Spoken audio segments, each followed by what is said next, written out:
E nós estamos aqui na mesa redonda IA e Educação, quer dizer, IA na escrita de redações, aplicação em sala de aula e modelos. Então, uma mesa multidisciplinar. Os nossos participantes aqui, nós temos a professora Justina, ela é professora de português, ela já utilizou tecnologias em sala de aula, faz doutorado, está fazendo doutorado agora, né, Justina? E já é mestre, obviamente. E eu chamei ela aqui hoje porque, principalmente português, né, é uma área, assim, fundamental para a escrita de redações, né? E também nós temos o Hilário, que é professor no Instituto Federal do Espírito Santo. Ele já tem diversas publicações em correção automática de redações, trabalhou com treino de modelos também, tem datasets publicados na área de IA para correção de redações. E ele também trabalha com outros problemas de processamento de linguagem natural, não só apenas correção de redações.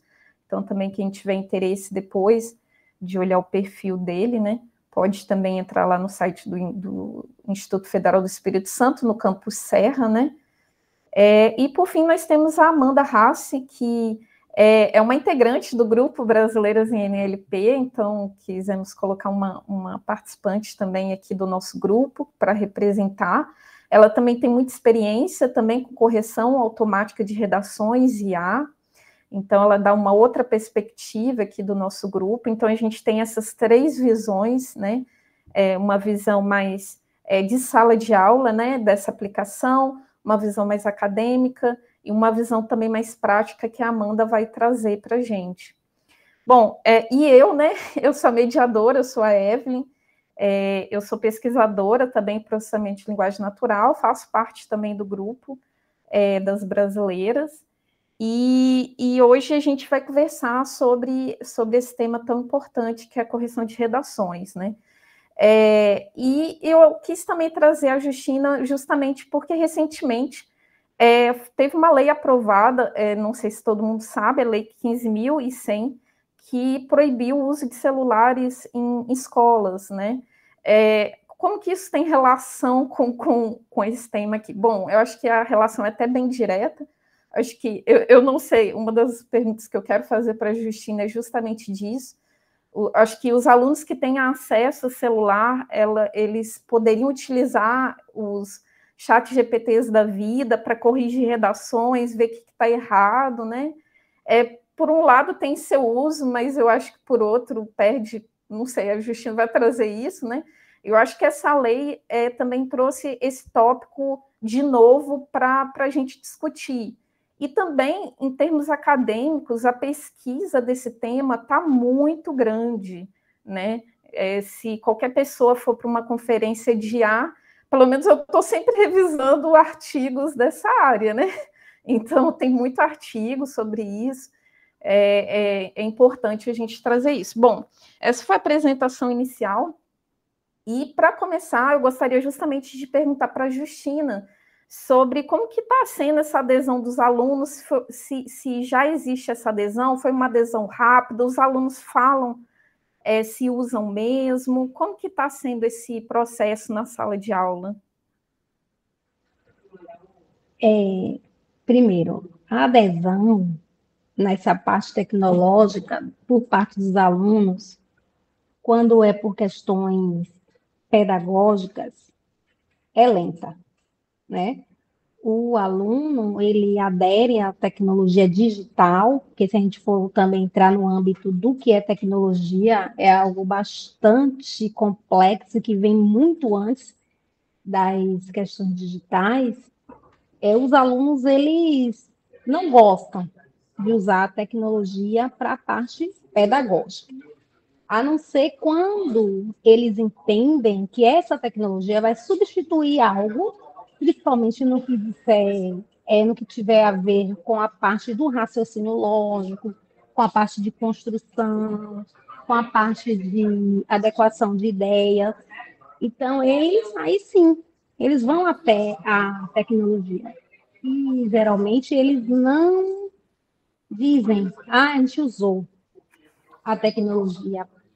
A gente sabe que hoje tem vários aplicativos, antes já tinha, agora muito mais forte, né?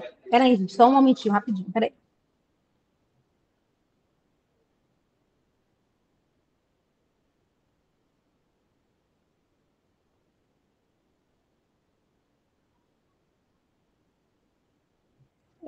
Gente, desculpa, que eu estou em ambiência aqui de trabalho, né?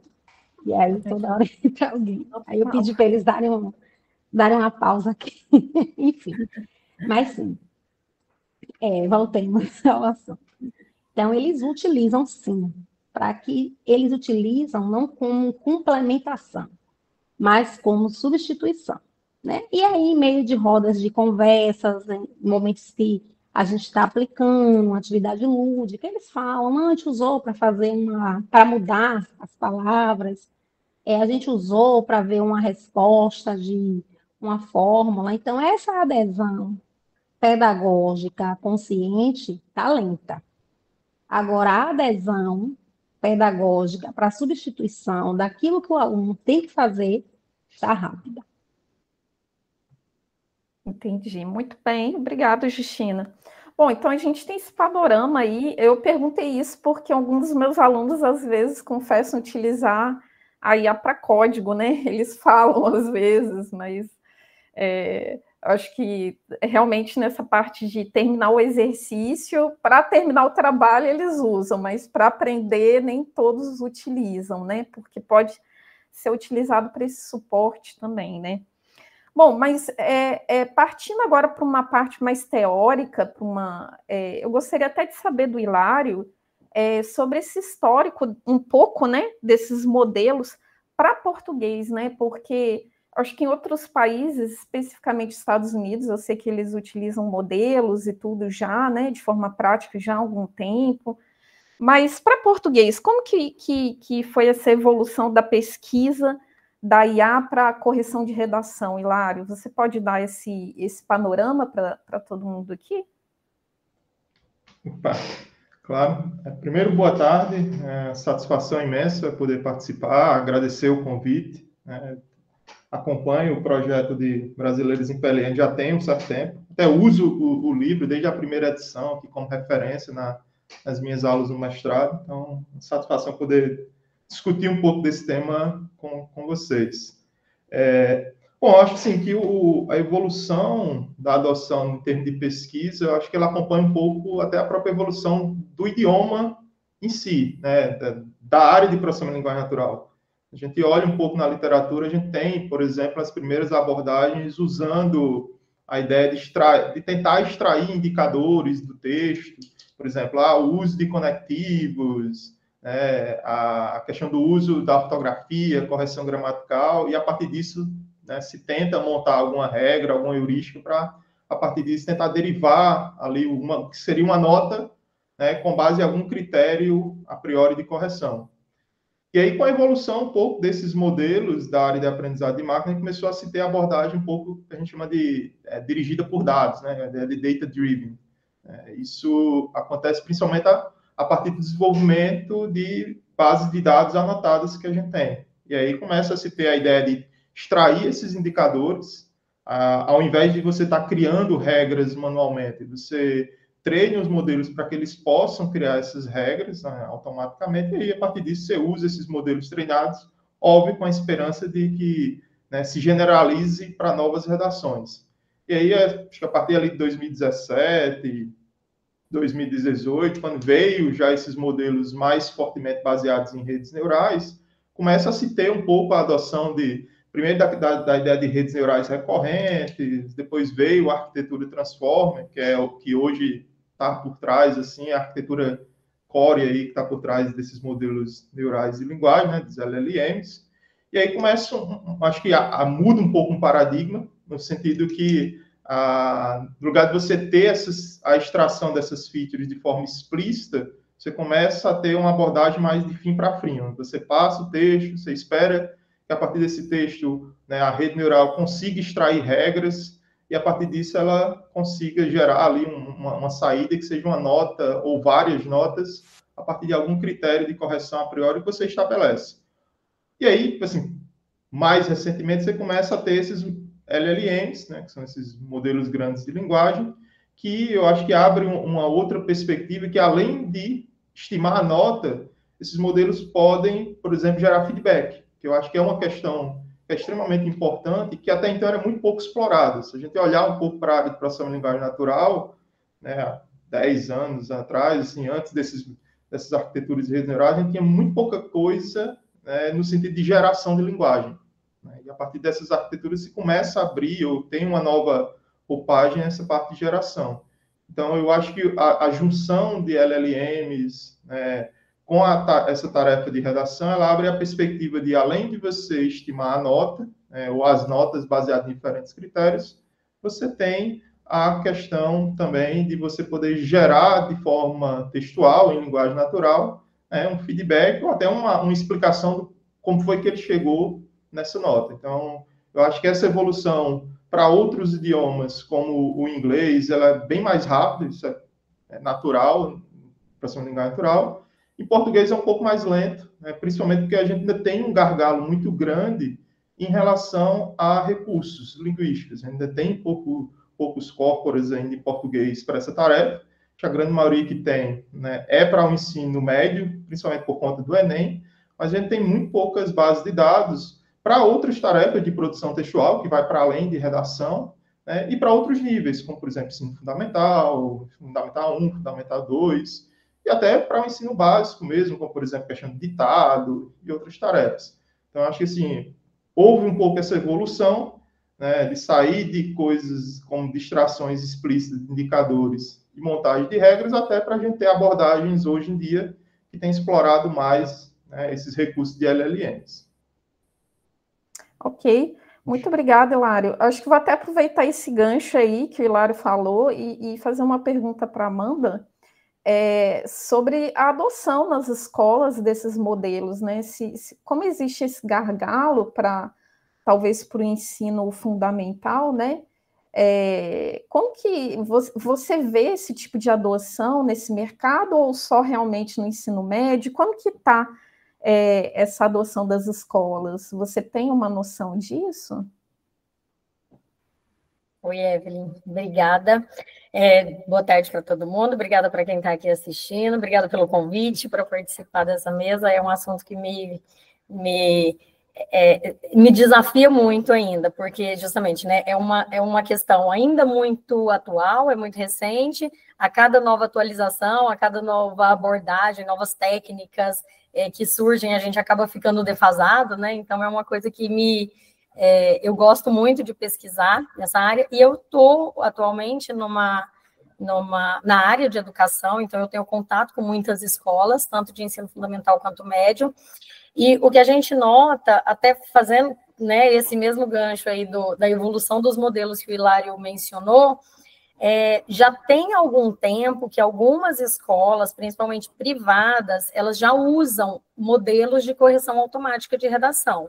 Então, já tem pelo menos uns 5 anos ou mais que as escolas contratam, assim, as escolas geralmente não desenvolvem modelos próprios, né, abordagens próprias, soluções próprias, mas geralmente elas contratam plataformas privadas de correção de redação, e muitas dessas plataformas oferecem também correção automatizada, desde muito tempo, não é só com o surgimento de LLMs.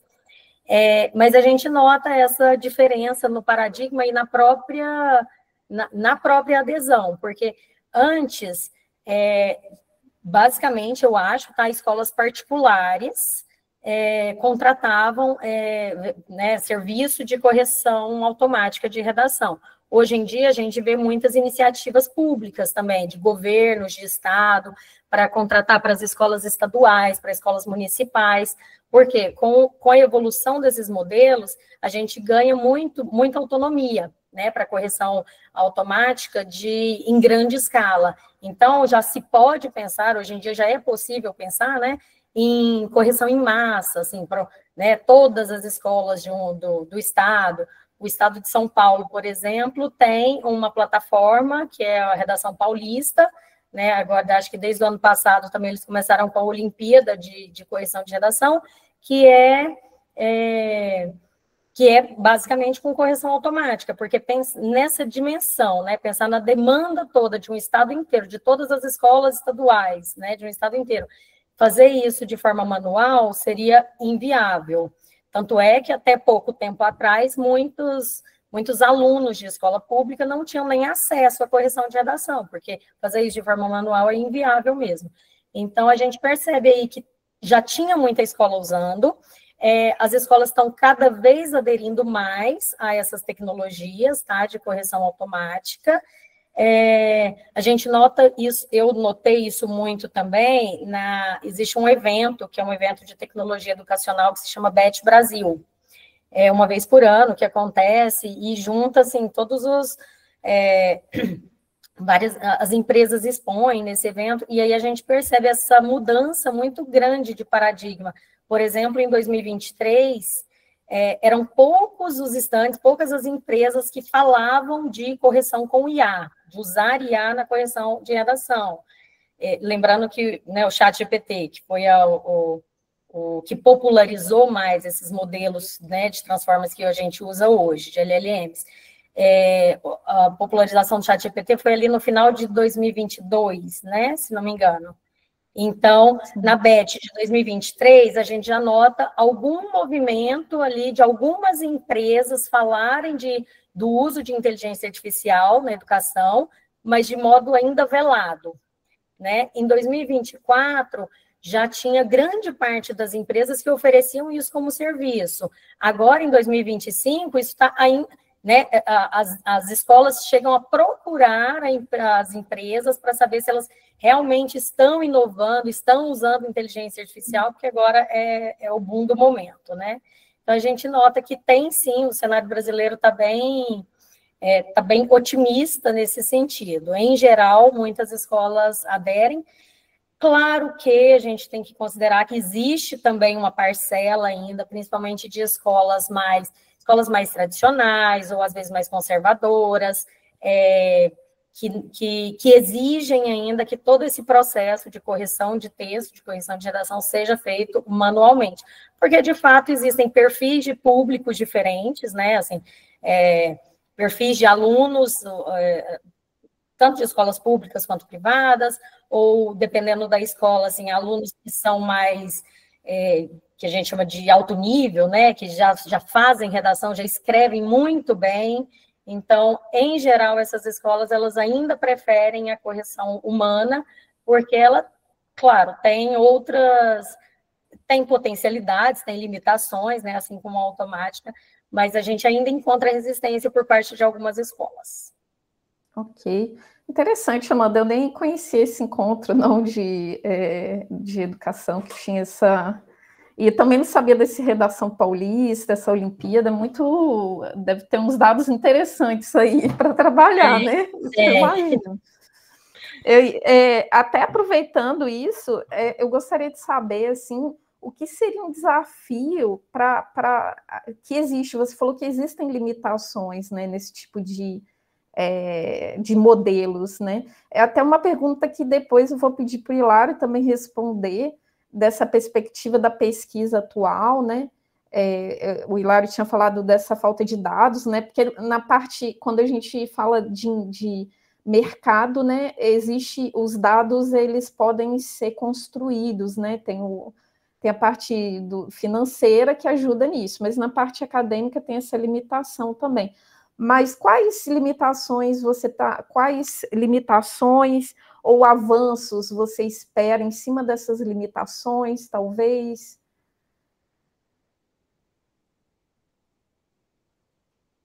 É para você, Amanda.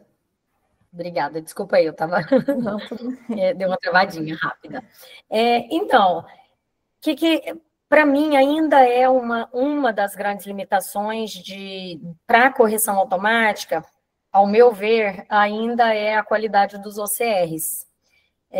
Né, para reconhecimento de imagem, porque quando a gente fala de correção de redação, correção automática de redação, uma coisa é corrigir redação digitada, E aí, nesse sentido, a gente tem várias plataformas que oferecem serviços muito bons, tá? Tem iniciativas, eu tinha mencionado alguns estados, existem parcerias também com universidades públicas, por exemplo, a Universidade da Paraíba, que o pessoal de lá desenvolveu uma solução também, e acho que eles usam isso tanto no estado da Paraíba quanto em Minas Gerais, então tem essas iniciativas aí, públicas também, então tem soluções muito boas, principalmente quando a gente está falando de correção de redação digitada. Quando a gente está, por outro lado, quando a gente vê os resultados e a performance dessas soluções, dessas plataformas para correção de redação manuscrita, a performance não é tão boa assim, porque eu acho que depende bastante de OCR. Por mais que existam, assim, alguns OCR já estejam bem melhores do que 10 anos atrás, né? Alguns até já usam LLMs, inclusive, para reconhecer os caracteres. Se a gente for pensar na infinidade de caligrafias humanas possíveis, isso é um universo, né, paralelo. Então, é uma dificuldade ainda, é uma coisa que eu acho que precisa... É um avanço que eu gostaria de ver na parte de correção automática, para que a gente tenha a mesma qualidade de correção nas redações manuscritas daquelas que a gente já tem nas digitadas. Esse é um dos pontos, né? Acho que talvez, não sei se você vai abrir para os outros, mas tem algumas outras questões também que eu acho que precisam melhorar, ao meu ver, são limitações, tá, da correção automática. Por exemplo, o Hilário falou, né, que a partir do momento que a gente tem aí LLMs e modelos generativos, ou gerativos, eu prefiro usar gerativos, tá? Mas todo mundo usa generativo. Então, a partir do momento que a gente tem esses modelos, a gente consegue gerar a linguagem, então a gente consegue dar um feedback para o aluno.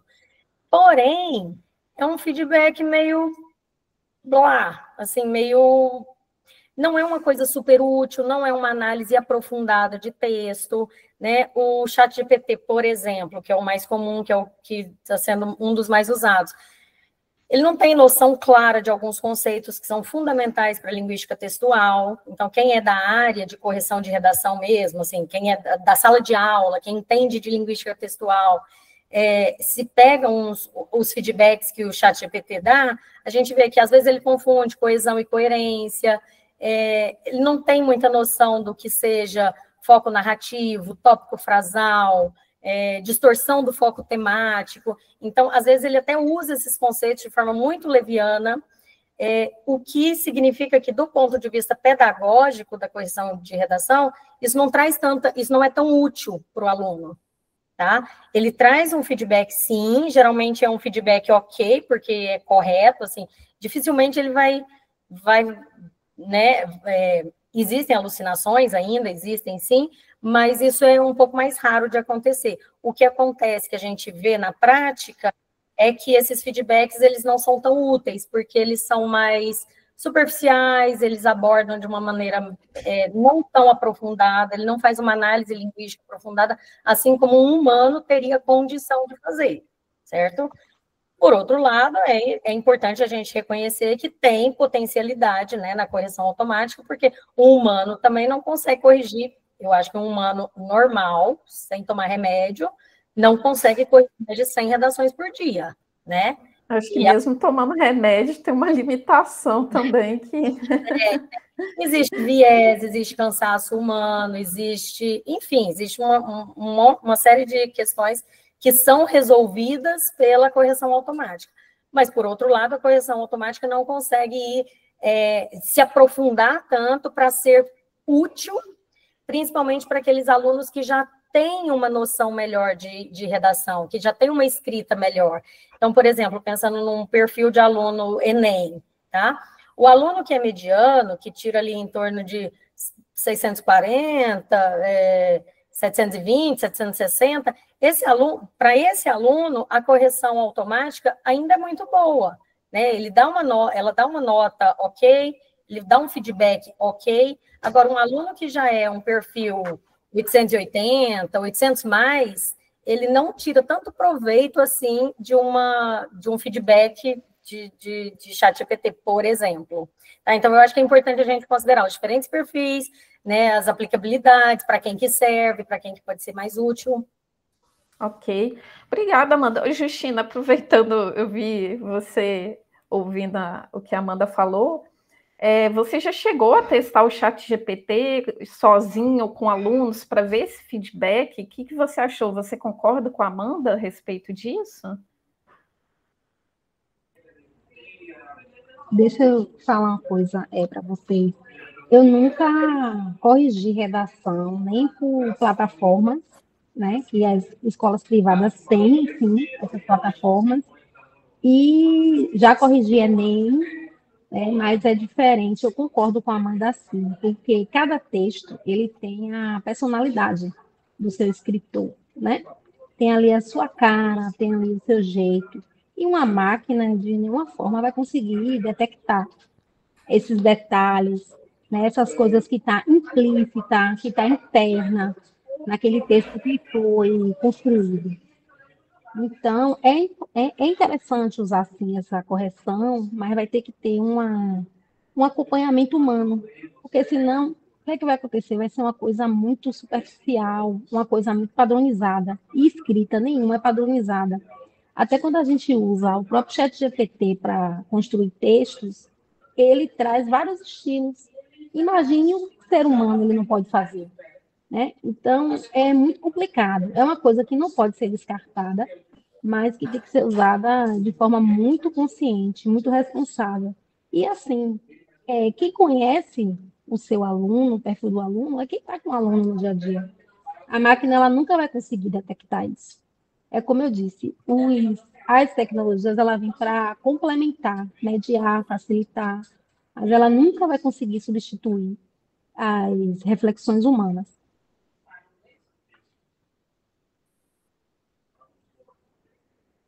Ok. Obrigada, Justina. Hilário, e você? O que você acha? Você acha que esse feedback ou outras questões pode ter um avanço especificamente para português, assim?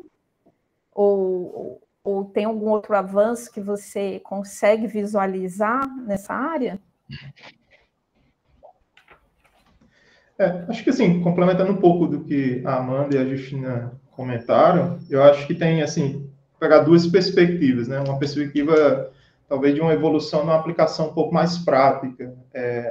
Por exemplo, aqui no estado, eu sei que eles usam uma plataforma, já tem, acho que uns 5 ou 6 anos que eles usam uma plataforma para fazer a correção das redações. Aqui é mais no contexto do Enem.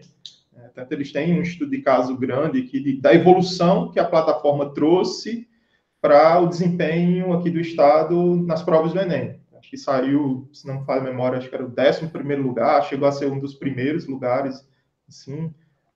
E aí, acho que um ponto assim, interessante pegando o gancho que a Justina comentou, colocar essas plataformas, acho que dentro de uma perspectiva pedagógica, né?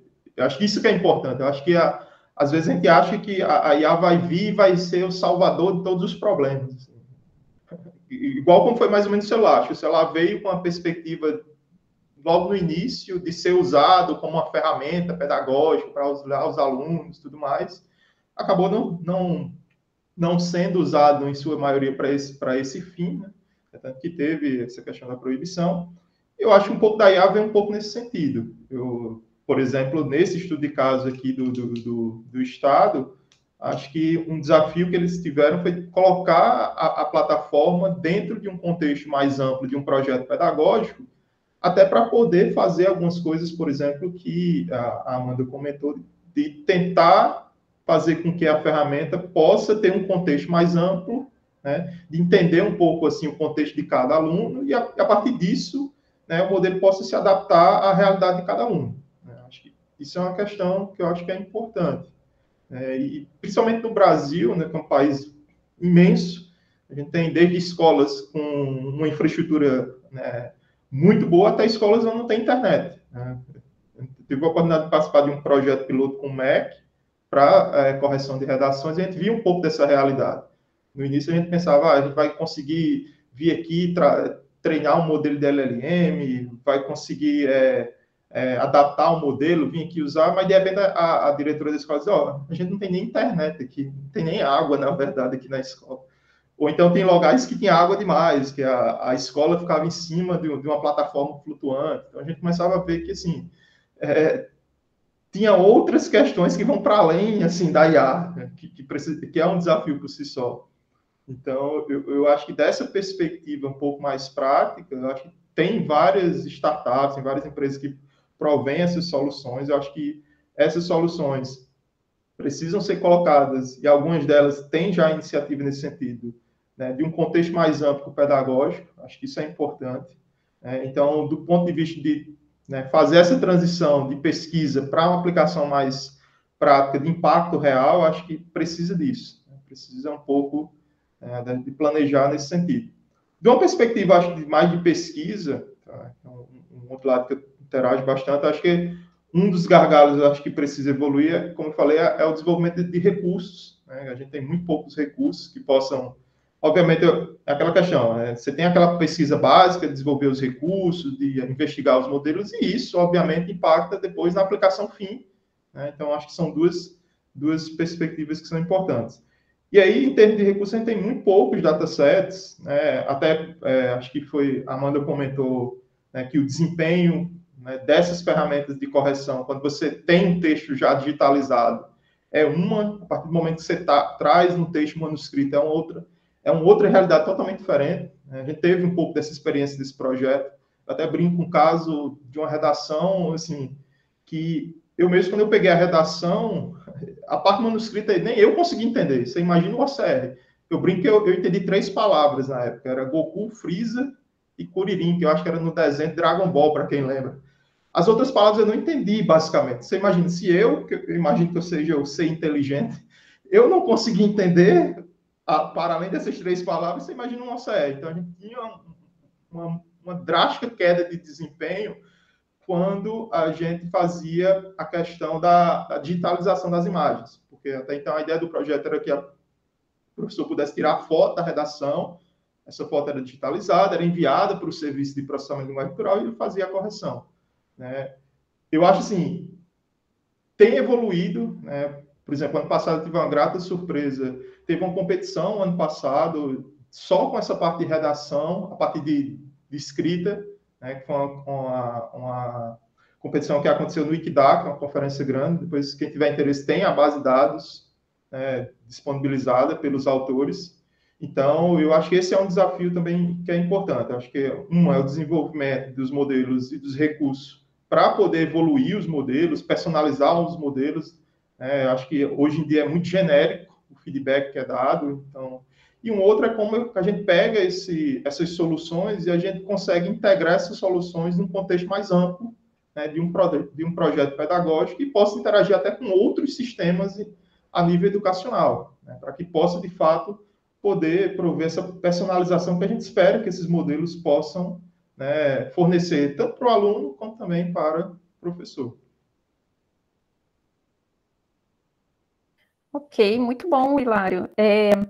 Acho que até vou aproveitar e perguntar para a Justina que eu acho que até um desafio que existe também, como você abordou no início, é essa adoção da tecnologia. Eu não sei se também os professores têm alguma resistência, se eles vêm com uma coisa negativa, positiva. Você acha que isso é um desafio também?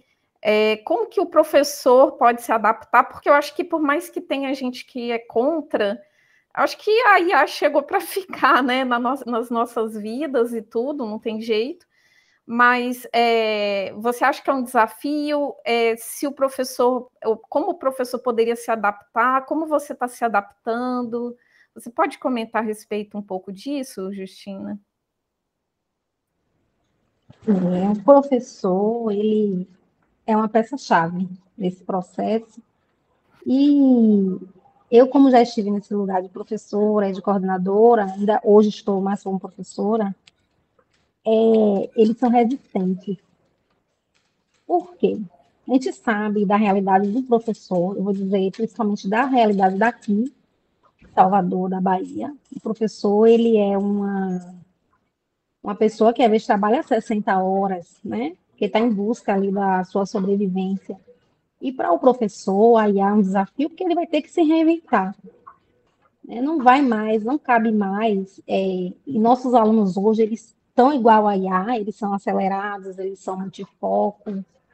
Então, não cabe mais a um professor ficar em apenas uma aula unofoco ou monofoco, né? Onde que o aluno tem que pegar ali o livro e tal, e a gente tem essa lei aí que a gente não vai adentrar agora. Então, o professor, ele é resistente sim. Tudo que vem para mudar, porque ele vai ter que se reinventar, ele vai ter que rever a sua prática pedagógica.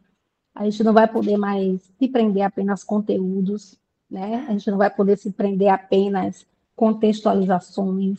A gente também não vai poder deixar IA de lado, mesmo com essa lei aí, né? E é muito importante a gente entender que a lei, ela não proíbe o uso pedagógico, ela não proíbe. Agora, esse uso, ele tem que ser totalmente incluso dentro do planejamento, tem que ser acertado com a coordenação, com a gestão da escola, os pais avisados para que possam vir esse aparato para a escola, né? Mas o que está acontecendo? A lei entendeu que apenas é para proibir os celulares. A gente não vê mais celulares dentro das escolas. E aí está muito complicado, ainda mais em escolas municipais e públicas. Como é que a gente vai trazer essas mídias, né, para dentro da escola? E aí vai depender muito do professor. Às vezes a escola não tem uma caixa de som, não tem um tablet, não tem um data show. E aí você tem que estar o tempo todo se remodelando, se reinventando, para que o seu aluno possa alcançar essa realidade. E a gente, o que é que a gente pode fazer na prática pedagógica? A gente tem que pegar esses textos, sim, trazer para a sala de aula, acabar, o que é que a gente pode fazer? Estimular o nosso aluno a virar revisor, a virar editor, a trabalhar com essa.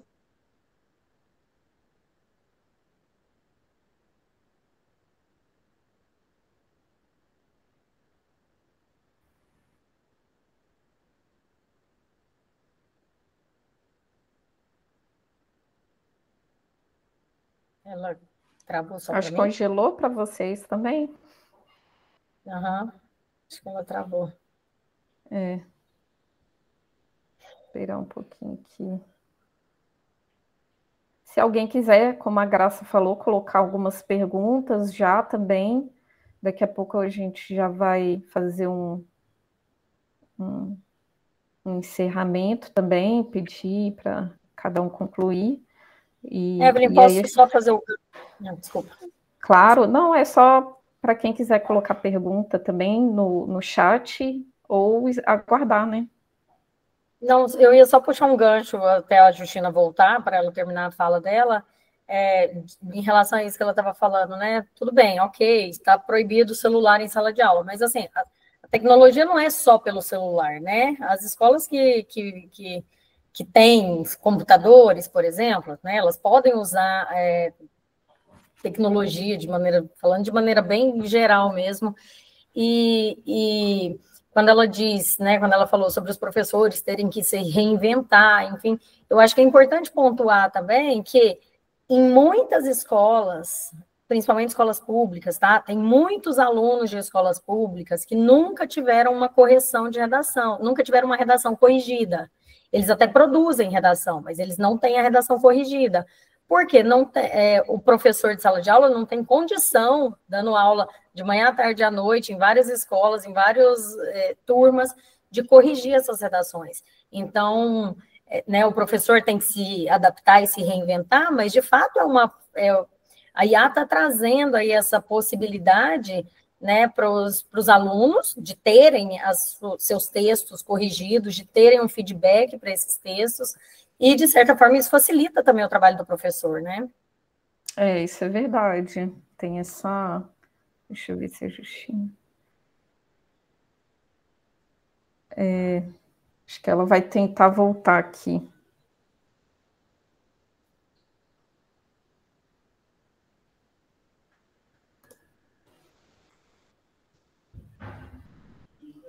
Vamos ver se ela volta aqui.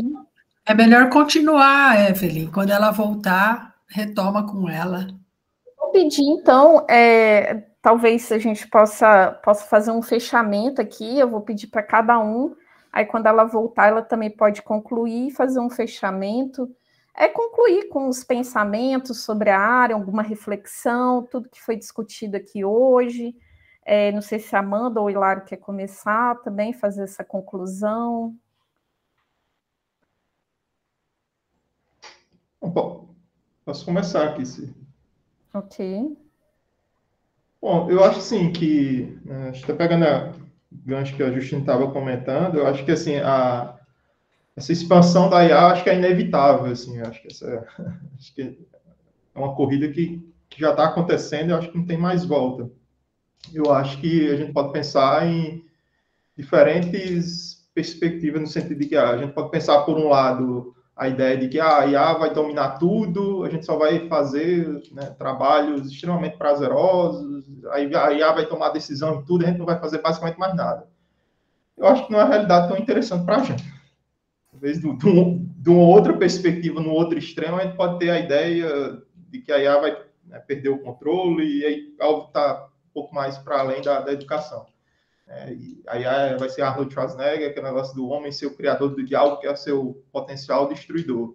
Eu acho também que a gente tem que manter o mais longe possível desse lado daqui e desse lado daqui. Acho que tem um meio termo, né, onde aí a ideia é que a gente vai desenvolver ferramentas que possam, né, potencializar e auxiliar, né, a execução de tarefas. No caso da educação, né, eu acho extremamente importante, né, o uso da IA como uma ferramenta, né, que precisa estar alinhado, como a Justina comentou, dentro de um projeto, né, pedagógico, né, um projeto de país, um projeto de escola e tudo mais. Eu acho que a gente precisa ter, né, enquanto país, uma discussão ampla, assim como a gente está tendo aqui, de forma multidisciplinar, né, dos efeitos das potencialidades que a IA tem. Eu acho que é importante uma coisa como ela falou, a ideia da regulamentação. No caso do celular, foi a proibição.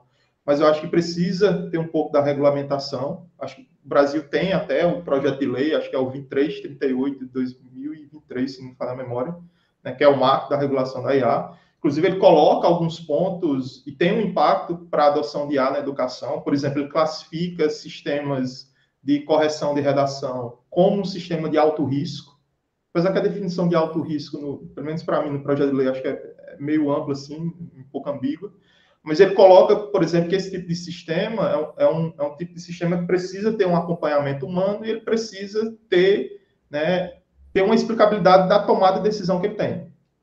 Então, se ele está dando uma nota, se ele está dando um feedback, acho que isso precisa ser auditável, isso é importante. Até porque, em cima desse feedback, você pode estar moldando ali o comportamento do aluno. Né? Mas, como a Amanda comentou, hoje em dia as escolas têm um gargalo absurdo. Né? Você pega um aluno que acaba, não por causa do grande volume que os professores têm, eles não conseguem dar um acompanhamento personalizado para cada aluno individualmente. Né? Então, eu acho que a gente, enquanto país, tem um potencial, né, de desenvolver ferramentas próprias, talvez de adaptar soluções, né, para o nosso contexto, né, e poder prover, tanto do ponto de vista do professor, uma ferramenta que possa, ou ferramentas que possam auxiliar ele a planejar melhor as aulas, né, planejar a questão da correção, e, obviamente, ele possa analisar essa correção, né, e concordar ou não com a decisão, ou editar, né, antes de passar para o aluno. Né. Obviamente, com a evolução dessas ferramentas e essas ferramentas sendo adotadas, né, de forma institucional, né, uma ferramenta que possa, por exemplo, analisar dados históricos dos alunos e, com isso, adaptar o seu funcionamento para cada aluno específico. Acho que a Amanda comentou, né, você tem alunos que estão em níveis diferentes, você tem aluno que está mais inicial, então talvez o feedback para ele, mesmo que seja um feedback um pouco mais, né, um pouco mais alto nível, para ele já é extremamente relevante. Para um aluno que já está um pouco mais avançado, esse feedback mais raso, né, ele não vai aproveitar tanto. Mas se, de repente, o sistema, né, tem esse acesso um pouco mais amplo, né, integrado com outros sistemas, ele tem essa percepção, ele consegue adaptar aquilo ali para esse aluno específico, aluno um pouco mais avançado, aluno que precisa, talvez, de um feedback um pouco mais mais avançado, mais específico, um ou outro critério um pouco mais específico. Então, eu acho assim, acho que enquanto país a gente precisa discutir de forma mais ampla a questão das potenciais do uso da IA e também mitigar os efeitos. E eu acho que iniciativas como essa são extremamente importantes, né, para a gente discutir isso e para que a gente possa, enquanto país, saber o que a gente quer, não simplesmente virar um consumidor de algo, de soluções externas, que eu acho que é extremamente prejudicial para a gente. Obrigada, Hilário. A Justina já voltou. Justina, a gente está concluindo aqui. Se você quiser concluir a sua resposta e também deixar uma reflexão, um pensamento sobre esse tema, ou sobre alguma coisa que foi dita aqui, gostaria de passar a palavra para você agora. Ok, serei breve. O que nós temos que, nesse momento, fortalecer em sala de aula é a questão do respeito e avaliações processuais. A gente não vai poder deixar de lado, não vai poder deixar de fora das nossas salas de aula as IAs e as outras tecnologias. Mas a gente tem que incentivar, sim, que os alunos utilizem dentro de sala de aula, porém com o nosso acompanhamento. O acompanhamento humano, né, esse comprometimento, sempre trazendo para o uso crítico, o uso responsável, né, o uso que respeite a sua zona proximal, né, e mediana, como diz Vygotsky, que respeite a sua autonomia enquanto pessoa, e avaliar esses textos, e reescrever, né, respeitar esses processos. É o que vai fortalecer a questão da IA dentro das salas de aula. Claro que também esse acesso à IA nas salas de aula é algo também de ampla discussão, que a gente sabe que esse acesso no Brasil, principalmente na escola municipal pública, é muito complicado, né? Como já foi falado aqui, não precisa reforçar, mas é usar esses processos de acompanhamento dentro de salas de aula, professor e aluno, professor como mediador e como estimulador, instigador desse uso consciente, né? Esse uso responsável da IA. Viu? Essa é a reflexão e é o que eu tenho tentado fazer no meu contexto de sala de aula. Viu? Obrigada a todos. Aqui está chovendo, então a internet está bem desafiadora. Enfim. Okay. Obrigada, Justina. Tchau, tchau. Amanda, quer concluir? Falar alguma coisa, uma reflexão? Curioso que a gente não bateu as respostas antes, né? A gente não se conhecia, eu não conhecia o Hilário nem a Justina, mas a reflexão final, eu acho que está indo, de nós três está indo no mesmo sentido, que é pontuar a questão da responsabilidade do uso, então, tanto, né, por parte dos alunos, os alunos terem consciência dos potenciais e das limitações dessas tecnologias, os professores também conhecerem, entenderem melhor para conseguir ter uma opinião sobre a questão do ponto de vista do mercado, né, que eu estou aqui representando o mercado de trabalho também. Eu acho que é importante também, assim, as plataformas que vendem serviços de correção de redação com IA serem claras, serem transparentes, vender o serviço, mostrando o que é o serviço, pontuando né, eu acho que a questão ética por trás desses produtos e desses serviços. A Graça está aqui na audiência, sempre fala da questão ética de tudo que está relacionado a tecnologias várias. Eu acho que esse é um ponto central que apareceu tanto na fala do Hilário quanto da Justina, e é um ponto que eu quero frisar também. Então, tem essa questão, tem até um capítulo do livro também, né, Graça, que trata de ética nas aplicações de PLN. No livro das Brasileiras em PLN, a gente tem também um capítulo de correção de redação, que agora já precisa ser atualizado de novo, porque à medida que vão surgindo esses novos modelos e paradigmas, né, e novas abordagens, a gente precisa ir lá atualizando também. E também por parte de quem está comprando esses serviços também, eu acho que é importante entender como é que eles funcionam, como que a IA funciona. Hoje em dia, eu acho que não tem mais dessa de falar, não, sou leigo nisso, não entendo, não quero entender. Eu acho que todo mundo está usando de uma forma ou de outra, né, profissionalmente, às vezes usando para uso pessoal, para facilitar a vida. Então, eu acho que é importante todo mundo conhecer para saber o que está comprando, né?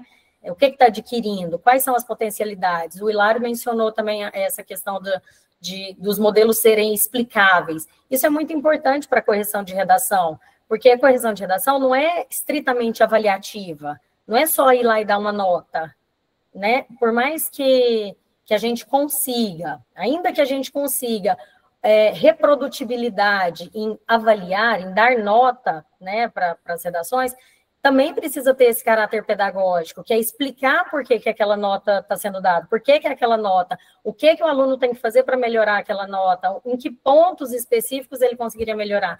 Eu acho que tudo isso é muito relevante, e é uma questão de consciência mesmo, né? A gente pesar prós e contras, não defendo cegamente correção humana, não defendo cegamente correção automática. Eu acho que o importante é justamente essa balança, né? Saber pesar prós e contras, e identificar qual que é o melhor tipo de solução, dependendo do público, dependendo da demanda. Demandas muito grandes a gente não consegue atender só com correção humana, enfim. Acho que é mais do mesmo do que eles já mencionaram também. Ah, que ótimo. Gostei bastante da conversa. Acho que, na verdade, é um tema bem complexo, né? A gente sempre se depara com uma novidade realmente em correção de redação, uma reflexão, né? Porque é uma área multidisciplinar, né? Tem que ter esse aspecto educacional em mente quando a gente vai criar os modelos. E entra também um pouco dessa questão da legislação também, até que o Hilário tocou, a Amanda também. Bom, eu vou passar agora para as perguntas. Eu acho que tem algumas perguntas aqui. A Graça colocou aqui: como exatamente essas ferramentas são usadas para corrigir redações? Faz-se perguntas específicas a elas, sobre erros gramaticais, por exemplo, ou pede-se que façam uma avaliação geral? Alguém quer responder essa? Posso tentar. Graça, tem muitos alunos usando diretamente ChatGPT, tá? Inclusive, sem passar por plataforma nenhuma, por nenhuma ferramenta de correção de redação. Então, usa basicamente o ChatGPT, vai lá e faz. É nesse sentido que é importante que o aluno tenha consciência das potencialidades desse tipo de tecnologia também, porque quanto mais consciência ele tem, mais ele consegue formular prompts e perguntas específicas que vão direcioná-lo para uma melhoria, né? Então, se ele consegue né, se o aluno tem noção e consegue mostrar um exemplo de redação e falar, me dê aqui um exemplo, com base nesse argumento que eu produzi, me dê aqui umas 3 indicações de repertórios socioculturais. Mas, para isso, ele tem que saber o que é um repertório sociocultural, ele tem que saber para que isso é usado na redação, ele tem que saber que isso é importante para garantir uma nota máxima, enfim, no Enem.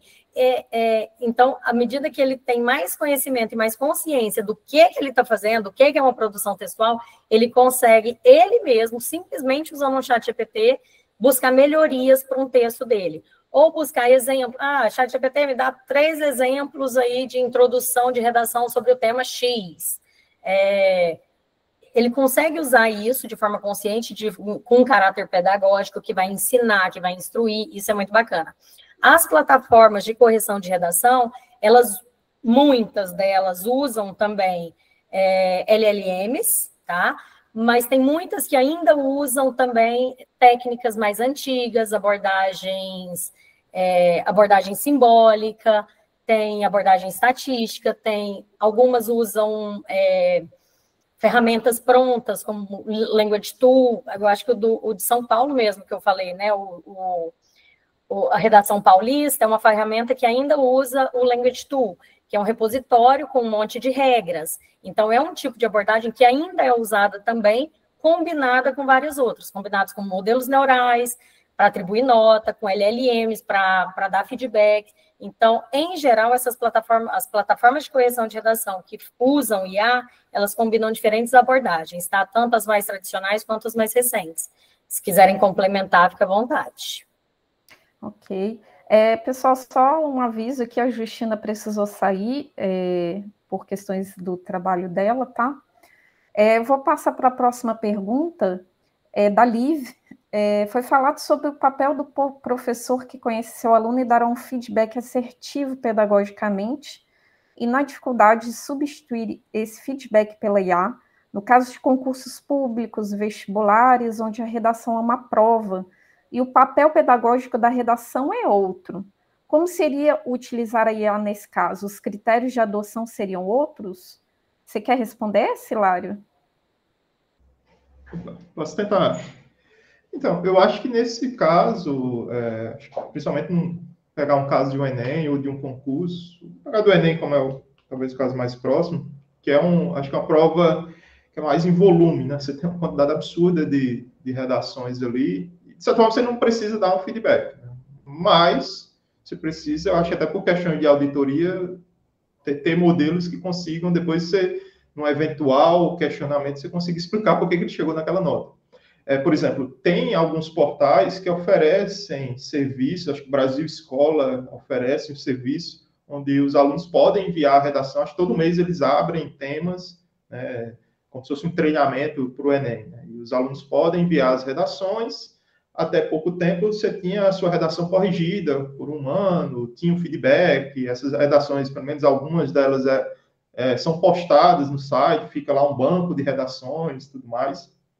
E de um certo tempo para cá eles passaram a adotar uma inteligência artificial para fazer esse mesmo processo que o revisor que eles tinham, né, faz, né? Fazer a correção. Para cada critério de correção do Enem, você dá a nota, mas além da nota, você conseguir ter algum feedback. De repente, você está usando um pouco repertório, né, de conectivos, por exemplo. Então, pesou negativamente para a nota da competência. De repente, você tem vários erros ortográficos, ou erros gramaticais, está pesando negativamente, está diminuindo sua nota na competência 1. Até pegando um pouco de uma outra perspectiva da pergunta anterior, acho que nesse tipo de modelo, quando você especifica os critérios, cada um dos critérios que precisam ser levados em consideração na avaliação, você consegue ter uma nota ali específica para cada critério, e aí você pode combinar essas abordagens tradicionais com o uso de LLM, por exemplo, uma coisa que, num projeto que a gente teve, foi uma coisa que deu um resultado interessante, até para não ter, assim, esses feedbacks muito genéricos, como a Amanda comentou. O que a gente fez foi, a gente tinha vários critérios, né, os 5 critérios do Enem, para cada critério a gente buscou na literatura uma série de métricas, de indicadores que a gente conseguia extrair explicitamente das redações. A gente tinha alguns modelos que eram treinados, e depois a gente passava, né, os valores dessas métricas para um LLM. E aí ele conseguia, por exemplo, a partir disso, tentar gerar um tipo de feedback para cada critério um pouco mais específico. Por exemplo, no caso do critério 1, que é o uso formal da linguagem, se uma redação tivesse muitos erros, né, gramaticais, por exemplo, erro de concordância verbal e tudo mais, ele conseguia dizer, você tem erros de concordância verbal, seguinte pontos da redação. Então, eu acho que no sentido assim, mais de correção, do ponto de vista um pouco mais amplo, como do Enem, não necessariamente você precisa ter esse feedback, né, para o aluno, né, como se fosse um professor, mas eu acho que você pode ter isso de um ponto de vista da avaliação, né, do governo para avaliar as redações em si, mas até como um serviço mais geral, né, para o aluno poder, como o Brasil Escola, você poder enviar, fazer o retorno, e você ter um feedback em cada um dos critérios. E óbvio que isso vai variar de cada contexto. Se você tiver no Enem, os critérios de correção são uns, se você for para um concurso público, os critérios de correção do concurso são outros. Se você mudar a produção textual, por exemplo, para o ensino fundamental, muitas vezes a gente trabalha não com textos dissertativo argumentativo, mas com textos, por exemplo, narrativos. Os critérios que você vai usar mudam, o nível de cobrança que você tem é outro, e isso precisa ser adaptado. Acho que cada nível desse tem critérios diferentes, tem a questão do que vai ser cobrado, o nível de cobrança de forma diferente, e, obviamente, você precisa adaptar essas soluções para cada cenário como esse. Ok. Tem mais, eu acho que 2 perguntas aqui rapidinhas, vamos tentar responder para a gente encerrar o evento. Amanda comentou sobre a pobreza dos feedbacks, essa é da Cláudia Freitas, que faltam informações de linguística textual. Mas temos modelos treinados, ajustados com conteúdo de linguística textual, eles já foram expostos ao conteúdo de linguística textual, afinal, este é um domínio específico do conhecimento. E aí, Amanda, vai responder a Cláudia, essa provocação. É uma provocação. Adorei, inclusive, a provocação. Cláudia, não conheço nenhum que tenha sido ajustado, né? A gente diz... tem muitos modelos, tem muita gente que está usando, está retreinando o modelo, então pega um LLM geralzão, modelo generalista mesmo, com muitos dados, e retreina, fazendo fine-tuning, ou usando mais dados mais específicos de alguma coisa. Por exemplo, tem escolas que estão usando o próprio material didático, todo o conteúdo do material didático, para aumentar a quantidade de dados desses LLMs, e com isso trazer respostas mais pontuais, que estejam dentro desse contexto desse conteúdo que já tem ali nos livros didáticos. Isso existe, eu vejo um potencial muito grande nisso, e eu acho que é justamente nesse ponto que a gente precisa melhorar os modelos. Assim, é um dos pontos em que a gente precisa melhorar os modelos. Tanto é que, por exemplo, a grande parte dessas plataformas de correção, elas corrigem muito bem Enem, porque a gente tem dados de Enem, a gente tem, assim, os corporas, né, os datasets de redações de Enem são muito mais volumosos do que de FUVEST, por exemplo. E aí você pega o mesmo modelo que foi treinado para Enem e ele não consegue avaliar tão bem redações do tipo FUVEST, Unicamp, da própria UERJ, né, você está no Rio, se não me engano. Então, eu acho que tem um potencial muito grande em retreinar, em melhorar os modelos, usando dados mais específicos, por exemplo, usando dados de linguística textual. Eu não sei se isso é tão simples assim, porque são conceitos teóricos muito complexos para você aplicar ali na prática, mas eu vejo potencial nisso sim. Não conheço, tá, modelos que tenham feito isso especificamente para linguística, com dados de capítulos de livros e artigos sobre linguística textual, mas eu acho que é uma das possibilidades. Gostei. Muito bom. Bom, aqui tem até uma polêmica aqui do Adolfo, nenhuma pergunta. No mundo ideal, dá sim para deixar a IA de fora, se a gente quiser como comunidade. Bom, a Nádia, ela também fez uma pergunta aqui. A distinção entre produção humana e assistida por IA tem se tornado cada vez mais nebulosa, desafiando critérios tradicionais de avaliação acadêmica e plágio. Como vocês têm feito, por exemplo, no contexto de desenvolvimento de trabalhos finais de curso, artigos e textos mais longos? Vou até fazer um comentário pequeno antes de colocar para a mesa. Existe também uma discussão sobre quem é dono do produto resultante da IA, né? E, então, acho que até se enquadra um pouco nisso. Não só... hoje em dia, eu acho que tem muita coisa com vídeo, né? Imagem, que muita gente debate se resultado da empresa, né? Que fez o modelo, ou se é da pessoa que fez o prompt, né? Então... Nesse caso, eu acho que também o texto ele se enquadra um pouco nessa discussão também.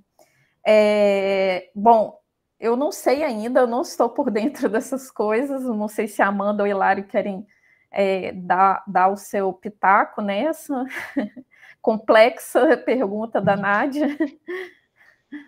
Eu posso comentar, eu acho... primeiro, assim, a pergunta é bem complexa, eu acho que assim, é uma coisa que está começando agora ainda.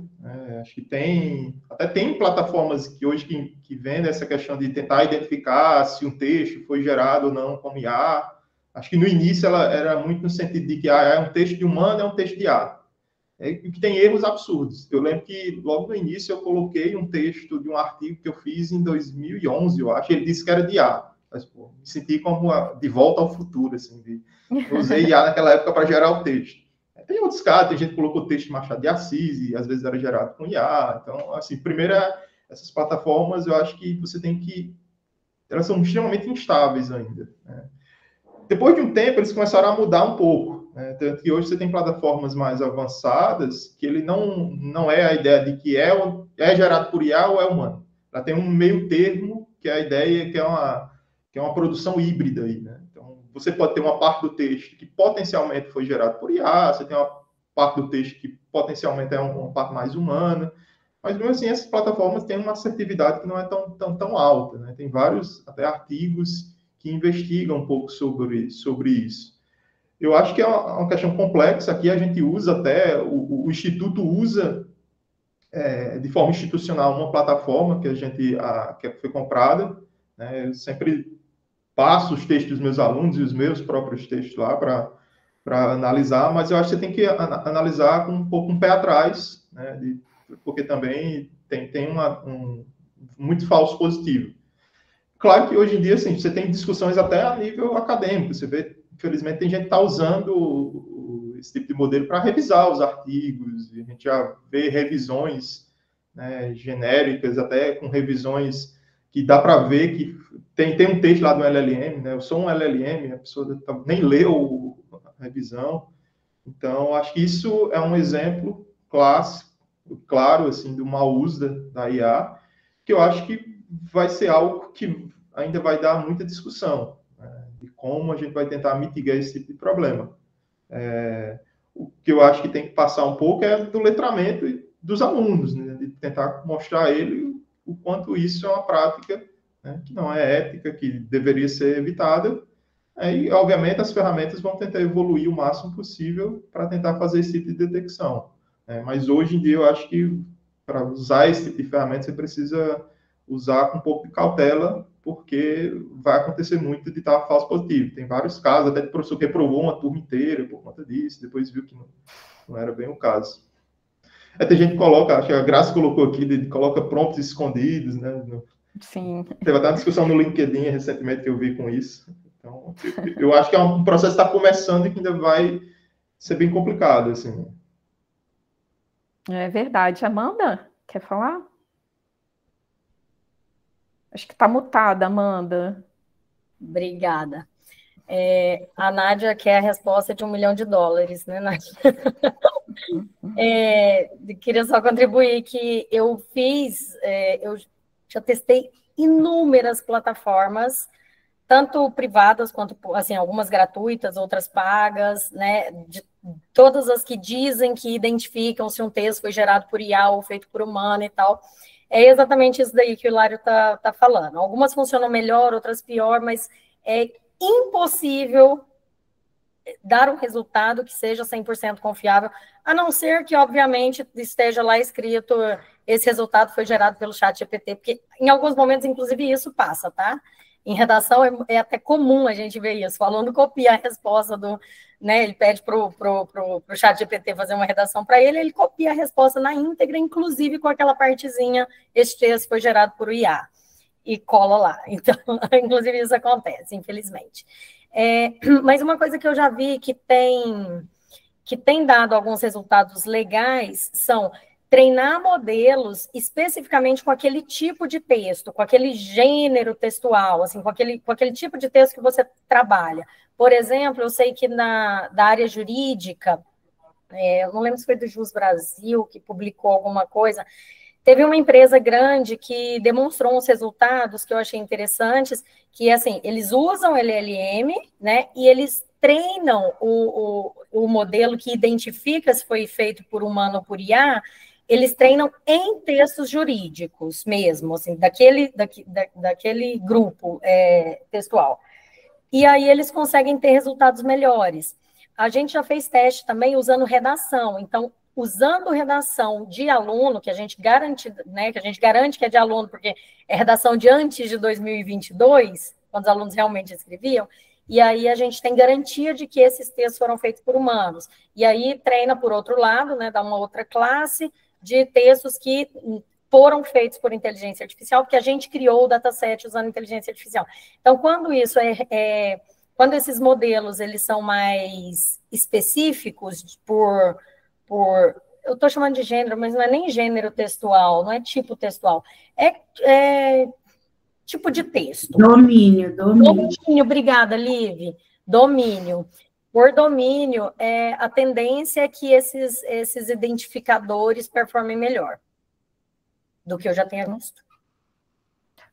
Ótimas respostas, muito obrigada. Acho que é isso.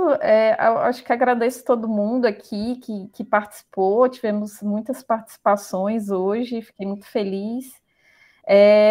E em breve a gente tentar fazer outro evento assim, né, para conversar mais, talvez outro aspecto, né? Tem muita coisa para falar desse assunto.